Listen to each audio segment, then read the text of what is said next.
ஐயா எல்லாத்துக்கும் வணக்கம். வாழ்க வளமுடன். இன்று நமக்கு உணவளித்த அனைத்து நல் உள்ளங்களுக்கும் நன்றி. இன்றைய பொழுதை நன்மையாக அமைத்து கொடுத்த இறைவனுக்கு நன்றி. நாளைய பொழுதும் நன்மையாக விடிய இறைவனை பிரார்த்திக்கிறோம்.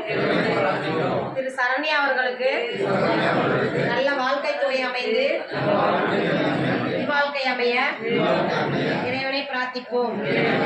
திரு பவித்ரா அவர்களுக்கு குழந்தை பேர் பெற இறைவனை பிரார்த்திப்போம். வேலுண்டு வினையில்லை, மயிலுண்டு பயமில்லை, புகழுண்டு குறைவில்லை, கந்தனுண்டு கவலை இல்லை. வேல்வேல் முருகா, வெற்றிவேல் முருகா.